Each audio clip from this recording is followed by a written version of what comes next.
baik, sebelumnya izin memperkenalkan diri, saya Vini, saya merupakan salah satu mahasiswa S1 Pendidikan Biologi dari Universitas Lampung.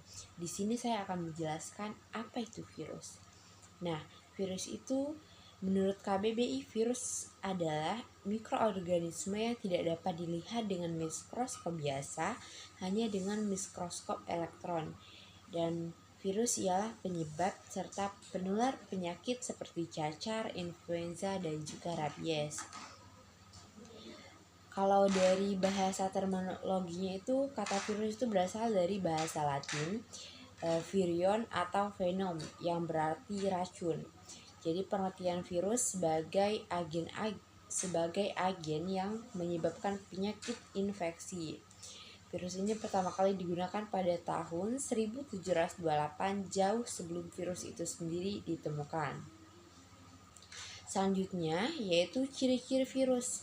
Nah, virus ini memiliki beberapa ciri. Yang pertama yaitu ukurannya itu sangat kecil, yaitu berkisar sekitar 20-300 nanometer. Dia itu ukurannya lebih kecil daripada bakteri. Selanjutnya itu bentuknya bervariasi. Nah, virus ini memiliki bentuk yang bervariasi, tidak hanya satu bentuk ataupun dua bentuk. Seperti misalkan virus HIV dan corona, dia memiliki bentuk yang berbeda. Nah, selanjutnya itu virus itu bersifat aseluler. Apa sih aseluler? Aseluler itu yaitu tidak memiliki sel. Nah, virus ini bisa dikatakan benda mati karena dia tidak memiliki sel. Dia hanya bisa hidup jika berada dalam sel inang. Jadi dia itu dapat bereproduksi jika berada dalam sel inang. Sel inangnya itu harus mengandung sel seperti makhluk hidup gitu. Jadi kalau misalkan dia di benda mati, dia tidak bisa dikatakan makhluk hidup.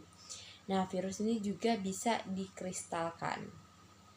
Selanjutnya, virus memiliki satu jenis asam nukleat. Jadi kalau sel kita itu memiliki dua asam nukleat, yaitu DNA atau RNA. Nah, kalau virus ini dia hanya memiliki satu jenis asam nukleat, bisa DNA ataupun RNA.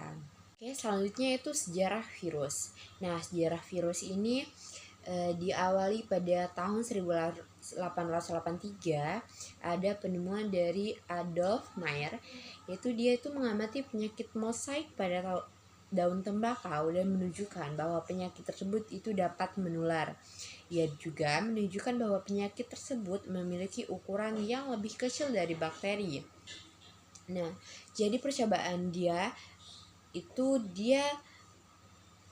dari daun tembakau yang berpenyakit, dia haluskan daunnya, lalu dia ekstrak, dan dari ekstrak daun tembakau yang berpenyakit itu dia semprotkan pada tanaman tembakau yang sehat. Jadi hasilnya itu tembakaunya menjadi sakit juga. Dan selanjutnya ada dari Dmitri Ivanovsky. Jadi dia melakukan penelitian lebih lanjut dan mengisolasi agen penyebab penyakit mosaik tembakau. Jadi ia menemukan bahwa agen tersebut itu dapat melewati filter yang biasanya menahan bakteri, sehingga ia menyimpulkan bahwa penyakit tersebut adalah agen infeksius yang lebih kecil dari bakteri. Jadi penemuan dia sama seperti pada Adolf Meyer tadi, tapi dia saat mengekstraknya dia melakukan penyaringan untuk menggunakan penyaringan dari bakteri. Jadi walaupun dia sudah menyaring dengan penyaring bakteri, virusnya itu masih bisa terinfeksi gitu. Daun tembakau yang tidak sakit itu masih bisa terinfeksi dari hasil ekstrak dari daun tembakau yang berpenyakit tadi. Jadi sama saja. Lalu untuk dari penemuan Martinus Beijerinck, jadi dia mengulangi percobaan dari Ivanovsky dan menyimpulkan bahwa agen penyebab penyakit mosaik tembakau tidak dapat dikembangbiakan di cawan Petri seperti bakteri. Lalu ia kemudian menyebut agen tersebut sebagai Contagium vivum fluidum atau kuman hidup yang cair dan menamakannya sebagai virus. Jadi dia melakukan percobaan pada daun tembakau yang sakit, lalu dia ekstrak daunnya, lalu disemprotkan dan kemudian disaring, lalu ditumbuk. Nah, jadi daun yang sakit itu ditumbuk dan disaring lalu disemprotkan lagi. Nah, dari hasil penemuan dia menyimpulkan bahwa agen penyebab penyakit mosaik tembakau ini tidak dapat dikembangbiakan di cawan Petri seperti bakteri. Selanjutnya yaitu reproduksi virus. Nah, reproduksi virus ini ada dua macam. Yang pertama ada litik dan juga lisogenik. Nah, dari litik dan lisogenik ini tahapan awalnya sama, yaitu adsorpsi dan penetrasi atau injeksi. Adsorpsi ini adalah tahap pelekatan. Jadi virusnya itu melekat pada suatu bakteri, dan penetrasi atau injeksi itu adalah tahap di mana DNA phage dimasukkan ke dalam sel inangnya. Lalu untuk litik, dia tahapan selanjutnya itu adalah sintesis. Jadi dia melakukan sesudah dipenetrasi tadi, dia mengalami tahap replikasi dan sintesis, yaitu selnya itu membuat komponen virus. Lalu komponen-komponen virus seperti kepala virus, leher virus, dan yang lainnya dibuat oleh tahap tersebut. Lalu tahap selanjutnya yang terakhir itu tahap pematangan yang diikuti tahap pelepasan, yang terbentuklah partikel virus yang utuh dan sel inangnya pecah. Bisa dilihat pada gambar sebelah. Dan selanjutnya yaitu tahap penetrasi. Setelah tahap penetrasi itu yaitu tahap penggabungan. Jadi DNA dari virus tadi dia bergabung atau disisipkan pada kromosom sel bakteri tersebut. Lalu kan bakteri itu bisa membelah ya. Jadi kromosom dari virus tadi dia melakukan replikasi juga, dia ikut membelah. Nah, setelah mengadakan replikasi yang terus-menerus selama pembelahan sel itu, lalu pada kasus yang jarang terjadi itu bisa profagenya itu dapat memisahkan diri dari kromosom sel bakteri untuk memasuki siklus sel, dan dua siklus ini saling berulang terus-menerus. Selanjutnya yaitu ada struktur dari virus. Di sini saya akan menjelaskan 3 struktur virus saja ya. Yang pertama itu ada HIV. Nah, di HIV ini dia memiliki bentuk yang bulat ya, bisa dilihat pada gambar. Yang pertama itu paling luar itu ada seperti paku payung, itu adalah glikoprotein. Yang selanjutnya ada lipid membrannya di seperti apa ya, ini seperti dinding sel lah, kalau ibaratkan selnya itu ada lipid membrannya.